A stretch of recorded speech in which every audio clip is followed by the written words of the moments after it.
നമസ്കാരം.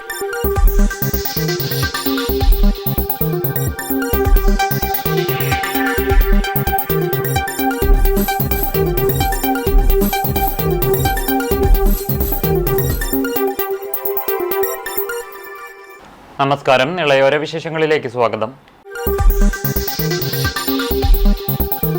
തൃത്താലയുടെ വികസന കുതിപ്പിൽ നിർണായകമായ കൂറ്റനാട് ടൗൺ നവീകരണത്തെ ചൊല്ലി മണ്ഡലത്തിൽ രാഷ്ട്രീയ പോര് മുറുകുന്നു.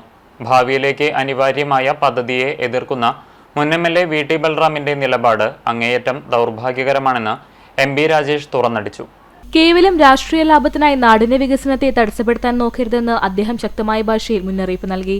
പദ്ധതിയുടെ ഭാഗമായി സാമൂഹിക ആഘാത പഠനം നടത്തുമെന്ന് പ്രഖ്യാപിച്ച VT ബൽറാമിനെ ചിരിയോടെയാണ് MP രാജേഷ് നേരിട്ടത്. ഭൂമി ഏറ്റെടുക്കുന്നതിന് മുൻപ് സാമൂഹിക ആഘാത പഠനം നടത്തണമെന്നത് നിയമപരമായ അനിവാര്യതയാണെന്നും ആ നിയമം നടപ്പിലാക്കുന്നതിനെ പുതിയൊരു കണ്ടുപിടുത്തമായി അവതരിപ്പിക്കുന്നത് പരിഹാസ്യമാണെന്നും അദ്ദേഹം പരിഹസിച്ചു. ദയവായി വസ്തുതകൾ പഠിച്ചു വേണം ഓരോ കാര്യങ്ങൾ പറയാൻ. സാമൂഹിക ആഘാത പഠനം നടത്തിയ ശേഷം മാത്രമേ ഭൂമി ഏറ്റെടുക്കാനാവൂ എന്നതാണ് നിയമം. ഇതുകൂടി അറിയില്ലെങ്കിൽ നാട്ടുകാർ പരിഹസിക്കില്ലേ? രാജേഷ് ചോദിച്ചു. എതിർപ്പിന് ഒരു അടിസ്ഥാനവുമില്ല. കാരണം എന്താ പറയുക, കൈ നിറയെ പണം കൊടുക്കുന്നുണ്ട് സർക്കാർ. ആരുടെയും ഭൂമി പിടിച്ചു പറിക്കുന്നില്ലല്ലോ. ഒരു കെട്ടിടം പൊളിക്കാൻ കയ്യിലുള്ള പൈസ കൊടുക്കും. കെട്ടിടത്തിന്റെ ഓരോ ഇഷ്ടികയ്ക്കുമാണ് പണം പൈസ കൊടുക്കുന്നത്. ഓരോ ഇഷ്ടികയ്ക്കും എന്ത് ന്യായമാണുള്ളത് ഇതിന് എതിർക്കാൻ? ആ എതിർപ്പിന് UDF സ്ഥാനാർത്ഥി കൂട്ടുനിൽക്കുന്നത് വളരെ നിർഭാഗ്യകരമാണ്. നമുക്ക് രാഷ്ട്രീയമാവാം, പൊളിറ്റിക്കലി പോയിന്റ് സ്കോർ ചെയ്യാൻ വേറെ മാർഗങ്ങൾ നോക്കാം. ഒരു നാടിനോടൊരു അനീതി ചെയ്തുകൊണ്ട് ചെയ്യരുത്. അദ്ദേഹം പറഞ്ഞതായിട്ട് പറഞ്ഞു, ഇവിടെ തന്നെ സാമൂഹിക ആഘാത പഠനം നടത്തുന്നത്. ദയവായി വസ്തുതകളൊക്കെ ഒന്ന് മനസ്സിലാക്കിയിട്ട് പറയുന്നത് നല്ലതാണെന്ന് പറയാനുള്ളൂ. ഞാൻ അദ്ദേഹത്തോട് സ്നേഹബുദ്ധിയെ ഉപദേശിക്കുകയാണ്. കൂറ്റനാടിന്റെ മുഖച്ഛായ മാറുന്ന നവീകരണ പദ്ധതികൾക്കെതിരെ നിൽക്കുന്നത് വികസന വിരോധമാണെന്നും ഇത്തരം തരംതാണ രാഷ്ട്രീയ നീക്കങ്ങൾ ജനങ്ങൾ തിരിച്ചറിയണമെന്നും അദ്ദേഹം കൂട്ടിച്ചേർത്തു. തൃത്താലയുടെ വികസന ചർച്ചകളിൽ പുതിയൊരു വാക്പോരിനെ വഴിതുറന്നിരിക്കുകയാണ് ഈ പ്രതികരണം. ഇപ്പോൾ കൂറ്റനാട് ടൗൺ ഡെവലപ്മെന്റ് എന്ന പേരിൽ പ്രഖ്യാപിക്കപ്പെട്ടിരിക്കുന്ന പദ്ധതി, അതിന്റെ സമഗ്രമായിട്ടുള്ള ഒരു പുനഃപരിശോധന ഉണ്ടാവും. അതിന്റെ സാമൂഹ്യാഘാത പഠനം വളരെ കൃത്യമായിട്ട് നടത്തേണ്ടതായിട്ടുണ്ട്. ഈ കൂറ്റനാട് ടൗൺ നവീകരണത്തിന്റെ കാര്യത്തിൽ സാമൂഹിക ആഘാത പഠനം പൂർത്തിയായി, അതെങ്കിലും മനസ്സിലാക്കണ്ടേ? അത് പൂർത്തിയായിട്ടാണ് 4-1 നോട്ടിഫിക്കേഷൻ ഇറങ്ങുക. ഇവിടെ 11-1 നോട്ടിഫിക്കേഷൻ ആയി. അതിനെതിരെയാണ് ഇപ്പോൾ ഒരു കോടതി പോയിട്ടുള്ളത്. അപ്പൊ പൂർത്തിയായ സാമൂഹിക ആഘാത പഠനം നടത്തുമെന്നാണ് അദ്ദേഹം അവകാശപ്പെടുന്നത്. നാട്ടിൽ നിയമാനുസൃത കാര്യങ്ങൾ ചെയ്യാൻ പറ്റും. പട്ടാമ്പി മണ്ഡലത്തിൽ LDF സ്ഥാനാർത്ഥി മുഹമ്മദ് മുഹസിന്റെ തിരഞ്ഞെടുപ്പ് പ്രചരണാർത്ഥം റോഡ് ഷോ സംഘടിപ്പിച്ചു. തിരുവേഗപ്പുറയിൽ നിന്നും ആരംഭിച്ച റോഡ് ഷോ കരിങ്ങനാട് സമാപിച്ചു.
പരമ്പരാഗത കലാരൂപങ്ങളെ രാഷ്ട്രീയ പ്രചാരണത്തിന്റെ ആയുധമാക്കി തൃത്താലയിലെ LDF ക്യാമ്പ്.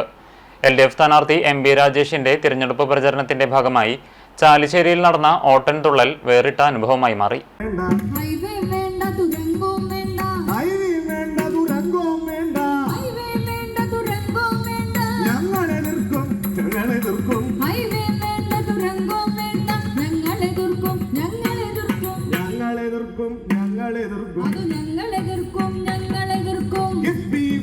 ഉപയോഗം ചെയ്ത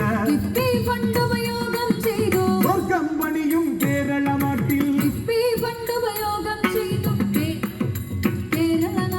സ്വർഗം. വെറുമൊരു കലാപ്രകടനം എന്നതിലുപരി കൃത്യമായ രാഷ്ട്രീയ നിരീക്ഷണങ്ങളും ഹാസ്യവും കലർത്തി അവതരിപ്പിച്ച തുള്ളൽ കണ്ടുനിന്നവർക്ക് കൗതുകവും ആവേശവുമായി. ചാലുശ്ശേരിയിൽ നടന്ന പൊതുസമ്മേളനത്തിലാണ് ഓട്ടൻതുള്ളൽ അരങ്ങേറിയത്. നിത്യജീവിതത്തിലെ വിലക്കയറ്റം മുതൽ മണ്ഡലത്തിലെ വികസന ചർച്ചകൾ വരെ തുള്ളൽ പാട്ടിന് വിഷയമായി. പ്രതിപക്ഷ പാർട്ടികളുടെ രാഷ്ട്രീയ നിലപാടുകളെ കണക്കിന് പരിഹസിച്ചും ചിരിപ്പിച്ചും മുന്നേറിയ കലാപ്രകടനം വോട്ടർമാരെ ചിന്തിപ്പിക്കുന്നത് കൂടിയായിരുന്നു. എം പി രാജേഷ് മണ്ഡലത്തിൽ നടപ്പിലാക്കിയ വികസന പ്രവർത്തനങ്ങളും രാഷ്ട്രീയ വ്യക്തിത്വവും വരികളിൽ എടുത്തു പറഞ്ഞു. സമ്മേളനത്തിനെത്തിയ നൂറുകണക്കിന് വോട്ടർമാരെ ആകർഷിക്കാൻ ഈ കലാപ്രകടനത്തിന് സാധിച്ചു. പ്രസംഗങ്ങൾക്കിടയിൽ ഇത്തരം കലാപരമായ വിരുന്നുകൾ വരുന്നത് പ്രചാരണത്തിന് പുതുജീവൻ നൽകുന്നുവെന്നാണ് പ്രവർത്തകരുടെ അഭിപ്രായം. രാഷ്ട്രീയ പ്രചാരണങ്ങളിൽ ഡിജിറ്റൽ സംവിധാനങ്ങൾ നിറഞ്ഞു നിൽക്കുമ്പോഴും തനിമയാർന്ന കലാരൂപങ്ങളെ ജനങ്ങളിലേക്ക് എത്താൻ ഉപയോഗിച്ചത് ഈ തെരഞ്ഞെടുപ്പിലെ വേറിട്ട കാഴ്ചയാണ്. സ്ഥാനാർത്ഥിയുടെ വിജയത്തിനായി ആവശ്യത്തോടെ അണിനിരുന്ന LDF പ്രവർത്തകരും നാട്ടുകാരും ചാലുശ്ശേരിയിലെ ഈ വേദിക്ക് സാക്ഷ്യം വഹിച്ചു.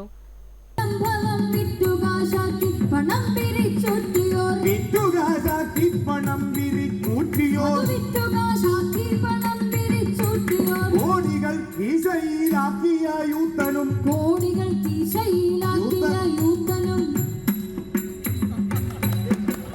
കോടികൾ കീശയിലാക്കിയ യൂത്തനും കോടികൾ കീശയിലാക്കിയ യൂത്തനും കോടികൾ കീശയിലാക്കിയ യൂത്തനും വിധി നുണേശനും പിന്നാട്ടറില്ലടോ വിധി നുണേശനും പിന്നാട്ടറില്ലടോ വിധി നുണേശനും പിന്നാട്ടറില്ലടോ വിധി നുണേശനും പിന്നാട്ടറില്ലടോ ആജിനാരി.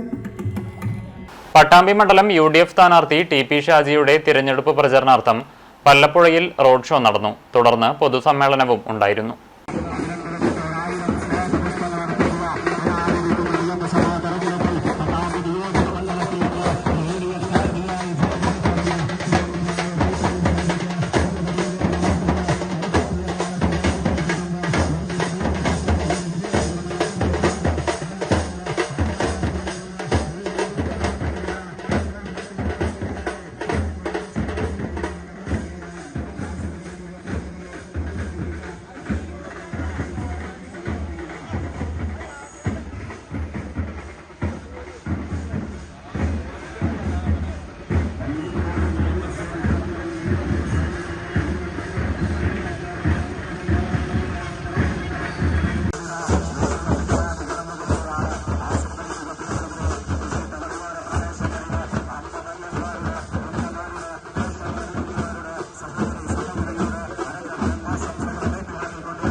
തിരഞ്ഞെടുപ്പ് പ്രചാരണം അവസാന ഘട്ടത്തിലേക്ക് കടക്കവേ തൃത്താല മണ്ഡലത്തിൽ രാഷ്ട്രീയ പോരാട്ടം വ്യക്തിഹത്യയിലേക്ക് നീങ്ങുന്നതായി LDF സ്ഥാനാർത്ഥി MP രാജേഷ്. UDF രാഷ്ട്രീയ മര്യാദകളുടെ സകല പരിധികളും ലംഘിച്ചിരിക്കുകയാണെന്നും തന്റെ കുടുംബത്തെ പോലും അധിക്ഷേപിക്കുന്ന നിലയിലേക്ക് പ്രചാരണം താഴ്ന്നതായും അദ്ദേഹം വാർത്താ സമ്മേളനത്തിൽ ആരോപിച്ചു. തനിക്കും കുടുംബത്തിനുമെതിരെ നടക്കുന്ന സൈബർ ആക്രമണങ്ങളിലും അപവാദ പ്രചരണങ്ങളിലും കർശനമായ നിലപാടാണ് സ്ഥാനാർത്ഥി സ്വീകരിക്കുന്നത്. സംഭവത്തിൽ സംസ്ഥാന പോലീസ് മേധാവിക്ക് MP രാജേഷ് ഔദ്യോഗികമായി പരാതി നൽകി. കേവലം രാഷ്ട്രീയ ആരോപണങ്ങൾക്കപ്പുറം വ്യക്തിപരമായ അധിക്ഷേപങ്ങളിലേക്ക് കടക്കുന്നതിനെ നിയമപരമായി നേരിടുമെന്ന് അദ്ദേഹം വ്യക്തമാക്കി. UDF തെരഞ്ഞെടുപ്പിൻ്റെ അവസാന ഘട്ടമായപ്പോൾ എല്ലാ പരിധികളും ലംഘിക്കുന്ന വ്യക്തിഹത്യയിലേക്ക് കടന്നിരിക്കുകയാണ്. വ്യക്തിഹത്യ മാത്രമല്ല, കുടുംബത്തെയും ഇപ്പോൾ അധിക്ഷേപിക്കുന്ന നിലയിലേക്കുള്ള പ്രചരണം സാമൂഹിക മാധ്യമങ്ങളിലൂടെയാണ് പ്രധാനമായിട്ട് നടത്തിക്കൊണ്ടിരിക്കുന്നത്. അത് കർശനമായി തന്നെ നിയമപരമായി നേരിടും. ഇന്നലെ കഴിഞ്ഞ 2-3 ദിവസങ്ങളിലായി വാട്സാപ്പ് വഴി എൻ്റെ ഭാര്യയുടെ ചിത്രം ഉൾപ്പെടെ ഉപയോഗിച്ചുകൊണ്ടുള്ള അധിക്ഷേപ പ്രചരണം നടന്നുകൊണ്ടിരിക്കുകയാണ്, അപവാദ പ്രചരണം നടന്നുകൊണ്ടിരിക്കുകയാണ്. അതിനെതിരെ DGPക്ക്, സംസ്ഥാന പോലീസ് മേധാവിക്ക് പരാതി കൊടുത്തു കഴിഞ്ഞു. ഇലക്ഷൻ കമ്മീഷനും പരാതി കൊടുത്തിട്ടുണ്ട്. അപവാദ പ്രചരണങ്ങൾ തടയാനും കുറ്റക്കാരെ കണ്ടെത്താനും വിപുലമായ സംവിധാനമാണ് LDF ഒരുക്കിയിരിക്കുന്നത്. സാമൂഹിക മാധ്യമങ്ങളിലെ വ്യാജ പ്രചരണങ്ങൾ നിരീക്ഷിക്കാൻ 7-അംഗ IT വിദഗ്ധരുടെ സംഘത്തെയും നിയമ നടപടികൾ ഏകോപിപ്പിക്കാൻ 5-അംഗ അഭിഭാഷക സംഘത്തെയും ഉൾപ്പെടുത്തി പ്രത്യേക ടീമിനെ രൂപീകരിച്ചു. ഓരോ പോസ്റ്റുകളും കമന്റുകളും കൃത്യമായി നിരീക്ഷിക്കുമെന്നും കുടുംബത്തെയും വ്യക്തിത്വത്തെയും ഹനിക്കുന്ന തരത്തിൽ പ്രചരണം നടത്തുന്നവർക്കെതിരെ വിട്ടുവീഴ്ചയില്ലാത്ത നടപടികൾ സ്വീകരിക്കുമെന്നും MP രാജേഷ് മുന്നറിയിപ്പ് നൽകി. തെരഞ്ഞെടുപ്പിൻ്റെ അവസാന ഘട്ടത്തിൽ നടത്തുന്ന അപവാദ പ്രചരണങ്ങൾ നിരീക്ഷിക്കാൻ IT സംഘം ഉണ്ടാവും. അപ്പോൾ തന്നെ നിയമ നടപടികളിലേക്ക് നീങ്ങാൻ അഭിഭാഷക സംഘം ഉണ്ടാവും. അതിന് എല്ലാ തയ്യാറെടുപ്പുമായി മുഴുവൻ സമയം IT സംഘം ഇത് നിരീക്ഷിച്ചുകൊണ്ടിരിക്കും. LDF പ്രവർത്തകർ, പൊതുജനങ്ങൾ ഇത്തരം ഈ അപവാദ പ്രചരണങ്ങൾ സാമൂഹിക മാധ്യമങ്ങളിലൂടെ നടത്തുന്നത് കിട്ടിയാലുടൻ ശ്രദ്ധയിൽപ്പെടുത്തണം എന്നും അഭ്യർത്ഥിക്കുകയാണ്. രാഷ്ട്രീയ പോരാട്ടത്തെ രാഷ്ട്രീയമായി നേരിടാൻ കെൽപ്പില്ലാത്തവരാണ് വ്യക്തിഹത്യയ്ക്ക് മുതിരുന്നതെന്നും അദ്ദേഹം കൂട്ടിച്ചേർത്തു. ഇപ്പോൾ തൃത്താലയിൽ ഓരോ തെരഞ്ഞെടുപ്പ് കഴിഞ്ഞാലും കേസ് കൊടുക്കേണ്ട സ്ഥിതിയാണ്. അത്രമാത്രം നീചമായ വ്യക്തിഹത്യ നടത്തിക്കൊണ്ടിരിക്കുകയാണ്. ഞാൻ ഈ തെരഞ്ഞെടുപ്പിൽ നേരിട്ടുള്ള സംവാദത്തിനാണ് ക്ഷണിച്ചത്. ഒളിപ്പോർ എൻ്റെ രീതിയല്ല, ഞങ്ങളുടെ ആരുടെയും രീതിയല്ല. നേരെ വാ നേരെ പോയെന്നതാണ് രീതി. ഇപ്പോൾ സാമൂഹിക മാധ്യമങ്ങൾ ഉപയോഗിച്ചുകൊണ്ടുള്ള ഒളിപ്പോരാണ് നടത്തുന്നത്. AKG അധിക്ഷേപിച്ചതുപോലെ, മീരയെ അധിക്ഷേപിച്ചതുപോലെ സാമൂഹിക മാധ്യമങ്ങളെ ഉപയോഗിച്ചുകൊണ്ടുള്ള ഒളിപ്പോരാണ്. അപ്പം അന്തസ്സായ രാഷ്ട്രീയ പ്രവർത്തനവും അന്തസ്സായ തെരഞ്ഞെടുപ്പ് പ്രവർത്തനവും ആണ് നടത്തേണ്ടത്. അതൊരു കാലത്തും ഇവർക്കാവും. തൃത്താലയിൽ മാറ്റത്തിന്റെ കാറ്റ് അനുകൂലമെന്നും തൃത്താലയുടെ മണ്ണിൽ താമര വിരിയുമെന്നും തൃത്താല മണ്ഡലം NDA സ്ഥാനാർത്ഥി V ഉണ്ണികൃഷ്ണൻ മാസ്റ്റർ. പരസ്യപ്രചരണം അവസാനിക്കെ തികഞ്ഞ ആത്മവിശ്വാസത്തിലാണ് താനെന്നും അദ്ദേഹം പറഞ്ഞു. തെരഞ്ഞെടുപ്പ് പ്രവർത്തനം അവസാന ലാപ്പിലേക്ക് എത്തി നിൽക്കുമ്പോൾ തികഞ്ഞ വിജയപ്രതീക്ഷയാണ് എനിക്കുള്ളത്. തൃത്താല നിയോജകമണ്ഡലത്തിലെ വോട്ടർമാർ ഒരു മാറ്റത്തിന് തയ്യാറെടുക്കുകയാണ്. 7 പതിറ്റാണ്ട് കാലം 2 മുന്നണികളെയും പരീക്ഷിച്ച വോട്ടർമാർക്ക് പുതിയ ഒരു ഓപ്ഷനായി BJP ശക്തമായ സാന്നിധ്യമായി 3ാം ശക്തിയായി തൃത്താലയിൽ ഉയർന്നു വന്നിരിക്കുകയാണ്. അതുകൊണ്ട് അവരെല്ലാം തന്നെ ഇത്തവണ BJPക്ക് വോട്ട് ചെയ്യും എന്നാണ് തെരഞ്ഞെടുപ്പ് പ്രചരണവുമായി ബന്ധപ്പെട്ട ആയിരക്കണക്കിന് വോട്ടർമാരെ കണ്ടപ്പോൾ എനിക്ക് മനസ്സിലാക്കാൻ സാധിച്ചത്. മാത്രമല്ല തൃത്താല മണ്ഡലത്തെ 7 പതിറ്റാണ്ട് കാലം ഒരു വികസനവും എത്തിക്കാത്ത കർഷകൻ്റെ കണ്ണീര് വീഴുന്ന മണ്ണായി മാറി, കുടിവെള്ളം കിട്ടാത്ത ഗ്രാമങ്ങളുള്ള ഒരു മണ്ഡലമായി മാറി, യുവാക്കൾക്ക് തൊഴിൽ സാധ്യതകളില്ല, ടൂറിസം സാധ്യതകൾ പ്രയോജനപ്പെടുത്തുന്നില്ല, മഹാകവി അക്കിത്തത്തിന് സ്മാരകം പണിയുന്നില്ല. ഇങ്ങനെ നിരവധി വിഷയങ്ങൾ തൃത്താലയിലുണ്ട്. ആ വിഷയങ്ങളൊന്നും തന്നെ കഴിഞ്ഞ 7 പതിറ്റാണ്ട് കാലമായി പരിഹരിക്കപ്പെടില്ല. മന്ത്രിയുടെ മണ്ഡലമായിട്ട് പോലും പരിഹരിക്കപ്പെടില്ല. മാത്രമല്ല മത തീവ്രവാദികളുടെ നിയമസഭാ തിരഞ്ഞെടുപ്പ് നടപടിക്രമങ്ങൾ നിയന്ത്രിക്കാൻ സന്നദ്ധ സേനകളും തിരഞ്ഞെടുപ്പ് ഡ്യൂട്ടിക്ക് നിയോഗിച്ച NCC NSS വിദ്യാർത്ഥികൾക്ക് പട്ടാമ്പി പോലീസ് സ്റ്റേഷനിൽ വെച്ച് ക്ലാസ് നൽകി. സുരക്ഷയുടെ ഭാഗമായി ഡ്രോൺ നിരീക്ഷണവും ഇത്തവണ ഒരുക്കിയിട്ടുണ്ട്. നിയമസഭാ തെരഞ്ഞെടുപ്പ് ഡ്യൂട്ടിക്ക് പട്ടാമ്പി മണ്ഡലത്തിലെ വിവിധ ബൂത്തുകളിലായി NCC NSS വിദ്യാർത്ഥികളുടെ സേവനവും ഉപയോഗപ്പെടുത്തുന്നുണ്ട്. 148ഓളം ബൂത്തുകളിലേക്കായി 92 വിദ്യാർത്ഥികളെയാണ് പട്ടാമ്പി പോലീസ് സ്റ്റേഷൻ പരിധിയിൽ സജ്ജമാക്കിയിരിക്കുന്നത്.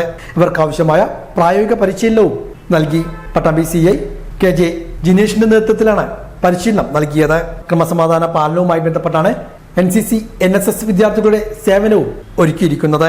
തിരഞ്ഞെടുപ്പ് നടപടിക്രമങ്ങളുടെ ഭാഗമായി ഇത്തവണ ഡ്രോൺ നിരീക്ഷണവും ഒരുക്കിയിട്ടുണ്ട്. സംഘർഷ സാധ്യത കണക്കിലെടുത്ത എല്ലായിടങ്ങളിലും ഡ്രോൺ നിരീക്ഷണവും ഏർപ്പെടുത്തും. ഡ്രോൺ നിരീക്ഷണവും പോലീസിന്റെ നേതൃത്വത്തിൽ നടന്നു. ഇലക്ഷന്റെ മുന്നോടിയായിട്ട് നമ്മൾ SPO, നമ്മുടെ സ്റ്റേഷൻ ലിമിറ്റിൽ 92 SPOs ആണ് വരുന്നത്.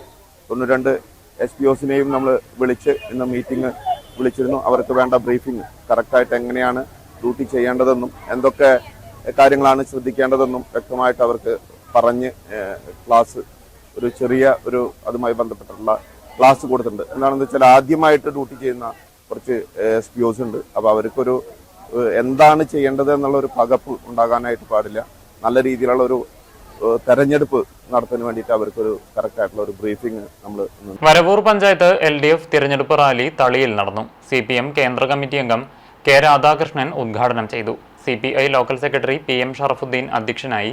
CPM ജില്ലാ സെക്രട്ടേറിയറ്റ് അംഗം KV Nafeesa, Vallathol Nagar area secretary KK Muraleedharan, CPI ജില്ലാ എക്സിക്യൂട്ടീവ് അംഗം MR Somanarayanan, CPM area committee അംഗം KK ബാബു, ലോക്കൽ കമ്മിറ്റി സെക്രട്ടറിമാരായ P Sankarankutty, MR Rathimohan, Varavoor panchayat president UB Kannan, vice president C Vijayalakshmi, VK Raveendran എന്നിവർ സംസാരിച്ചു. അടിത്തറയിട്ട ഗവൺമെൻറ്റായിരുന്നു 1987 അധികാരത്തിൽ വന്ന സഖാവ് EMSൻ്റെ നേതൃത്വമുള്ള ഗവൺമെൻറ്. ഞാനിപ്പോൾ ഇവിടെ നേരത്തെ വന്നു, നിങ്ങൾ ജാഥ പോകുന്നത്. അതിനുശേഷം നമ്മൾ ആച്ചാമ്പള്ളി ഇബ്രാഹിക്ക എന്ന് പറഞ്ഞ അദ്ദേഹം ഉണ്ടായിരുന്നു. ഞാൻ ചെറുപ്പത്തിൽ അദ്ദേഹത്തിന് വീട്ടിൽ പോയിട്ട് അദ്ദേഹം അന്ന് ഈ കഥയൊക്കെ പറയാറുണ്ട്. ഈ തളിയിലെ അവസ്ഥ എന്തായിരുന്നു എന്ന് പറയാറുണ്ട്. അങ്ങനെ കൃഷിക്കാരന് കിട്ടിയതോടുകൂടി അവരുടെ ജീവിതം മറിഞ്ഞതിൻ്റെ കാര്യവും പറയാറുണ്ട്. അങ്ങനെ കൃഷിക്കാരന് കൊടുത്തുകൊണ്ടാണ് ആദ്യ കമ്മ്യൂണിസ്റ്റ് ഗവൺമെൻറ് പ്രവർത്തനം ആരംഭിച്ചത്. അങ്ങനെ അതേ മാറ്റം തന്നെയാണ് പിന്നീട് തുടർന്ന് ഇടതുപക്ഷ ഗവൺമെൻറ്റുകൾ വ്യത്യസ്ത കാര്യങ്ങൾ ചെയ്തത്. പക്ഷെ ആ ഗവൺമെൻറ്റുകൾക്കൊന്നും തന്നെ തുടർച്ചയുണ്ടായില്ല. അങ്ങനെ തുടർച്ച ഉണ്ടാകാതെ പോയത് കേരളത്തിൻ്റെ ശാപമാണ് എന്ന് ആളുകൾ പതുക്കെ തിരിച്ചറിയാൻ തുടങ്ങി. ആ തിരിച്ചറിവിൽ നിന്നാണ് 2021 ഇടതുപക്ഷ ഗവൺമെൻറ് വീണ്ടും അധികാരത്തിലെത്തിക്കുക എന്നുള്ള തീരുമാനമെടുത്തത്. ആ തീരുമാനമെടുത്തത് കൊണ്ടാണ് 2021 2016 കിട്ടിയതിനേക്കാൾ കൂടുതൽ സീറ്റിൻ്റെ ഭൂരിപക്ഷത്തോടു കൂടിയാണ് ഇടതുപക്ഷ ജനാധിപത്യ മുന്നണിയെ ജനങ്ങൾ തെരഞ്ഞെടുത്തത്. അപ്പം ആ തെരഞ്ഞെടുത്ത ജനങ്ങളുടെ ആഗ്രഹങ്ങൾക്കനുസരിച്ചുകൊണ്ടാണ് പിന്നീടും 5 വർഷക്കാലം പിന്നിട്ടത്. അതുകൊണ്ടാണ് കേരളത്തിൽ വികസന രംഗത്ത് വമ്പിച്ച മുന്നേറ്റം ഉണ്ടാക്കാൻ കഴിഞ്ഞത്. ആ വികസന തുടർച്ച 5 കൊല്ലം കൊണ്ടുവന്ന ആ വികസന തുടർച്ച പിന്നീടും മുന്നോട്ട് കൊണ്ടുപോകാൻ വേണ്ടി കഴിഞ്ഞ 5 കൊല്ലം. അപ്പോൾ ഭരണ തുടർച്ചയുണ്ടായത് കേരളത്തിന് ഗുണമാണ് എന്ന് അനുഭവത്തിൻ്റെ അടിസ്ഥാനത്തിൽ നമുക്ക് പറയാൻ വേണ്ടി കഴിയും. പ്രശസ്ത ശില്പി സുരേന്ദ്രകൃഷ്ണന്റെ നേതൃത്വത്തിൽ തയ്യാറാക്കിയ ആദിശങ്കരാചാര്യരുടെ കൂറ്റൻ ശില്പം പാലക്കാട് കണ്ണാടി പൂവക്കോട് ഭദ്രകാളി നാഗരാജ ക്ഷേത്രത്തിൽ പ്രതിഷ്ഠിച്ചു. കഴിഞ്ഞ ദിവസമാണ് ശില്പം പട്ടാമ്പി മരുതൂരിൽ നിന്നും കൊണ്ടുപോയത്. പട്ടാമ്പി മരുതൂർ സ്വദേശിയായ പ്രശസ്തനായ ശില്പി സുരേന്ദ്രകൃഷ്ണന്റെ നേതൃത്വത്തിലാണ് ആദിശങ്കരാചാര്യരുടെ പടുകൂറ്റൻ ശില്പം ഒരുക്കിയത്. പാലക്കാട് കണ്ണാടി പൂവക്കോട് ഭദ്രകാളി നാഗേശ്വരി ക്ഷേത്രത്തിൽ സ്ഥാപിക്കാനായാണ് സുരേന്ദ്രന്റെ നേതൃത്വത്തിൽ ആദിശങ്കരാചാര്യരുടെ ശില്പം ഒരുക്കിയിരുന്നത്. 13 അടി നീളത്തിൽ കേരളത്തിലെ ഏറ്റവും വലിയ ആദിശങ്കര ശില്പം കൂടിയായിരുന്നു സുരേന്ദ്രകൃഷ്ണൻ ഒരുക്കിയത്. കഴിഞ്ഞ ദിവസം ശില്പം പാലക്കാടേക്ക് കൊണ്ടുപോയി. ഭക്തരുടെയും ക്ഷേത്ര ഭാരവാഹികളുടെയും നേതൃത്വത്തിൽ വാദ്യമേളങ്ങളുടെ അകമ്പടിയോടെ മരുതൂർ വൈലിരിക്കാവ് ക്ഷേത്ര സന്നിധിയിൽ നിന്നുമാണ് കൊണ്ടുപോയത്. ക്ഷേത്ര സന്നിധിയിൽ നിന്നും കണ്ണാടി ഭദ്രകാളി നാഗേശ്വരി ക്ഷേത്ര കമ്മിറ്റിയുടെയും അദ്വൈതാശ്രമത്തിന്റെയും നേതൃത്വത്തിൽ രഥയാത്രയായാണ് ശില്പം കൊണ്ടുപോയത്. ചടങ്ങിൽ ശില്പം നിർമ്മിച്ച സുരേന്ദ്രകൃഷ്ണനെയും കുടുംബാംഗങ്ങളെയും ചടങ്ങിൽ ആദരിച്ചു. ജില്ലയിലെ വിവിധ ക്ഷേത്രങ്ങളിൽ ശില്പത്തിന് സ്വീകരണവും ഒരുക്കിയിരുന്നു. വരും തലമുറകളിലേക്ക് ആ മഹാത്മാവിന്റെ ചരിത്രവും സംസ്കാരവും സമാജത്തിൽ സന്നിവേശിപ്പിക്കാൻ ഉതകുന്ന ഒരു ഭവ്യമായ പുണ്യകരമായ ഒരു കാര്യത്തിന്റെ ആരംഭം കുറിക്കുകയാണിന്ന്. 2400 വർഷങ്ങൾക്ക് മുൻപേ സനാതനധർമ്മം, ഹൈന്ദവധർമ്മം ഈ ഭാരതത്തിൽ വലിയ തരത്തിൽ വെല്ലുവിളികൾ നേരിട്ടപ്പോൾ എപ്പോഴൊക്കെ നമ്മുടെ ധർമ്മത്തിന് ക്ഷയം സംഭവിക്കുന്നുവോ അപ്പോഴൊക്കെ ഭഗവാന്റെ അവതാരങ്ങൾ ഉണ്ടാകുമെന്നുള്ളത് അവതാര മഹിമകൾ മനസ്സിലാക്കുന്ന നമുക്കറിയാം. ആ തരത്തിൽ സാക്ഷാൽ പരമശിവന്റെ മഹാദേവന്റെ ഒരു അവതാരമായിട്ട് തന്നെയാണ് ശങ്കര ഭഗവത്പാദരെ സനാതനധർമ്മികൾ കാണുന്നത്.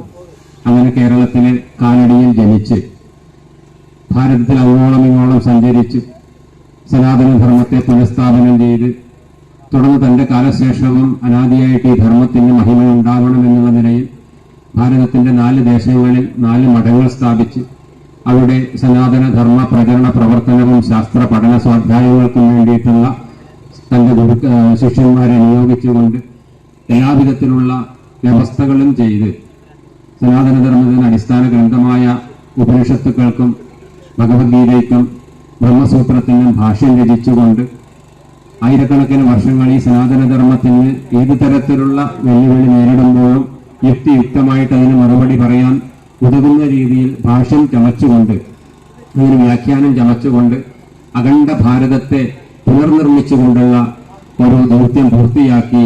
ഇതോടെ നിളയോര വിശേഷങ്ങൾ സമാപിക്കുന്നു. നമസ്കാരം.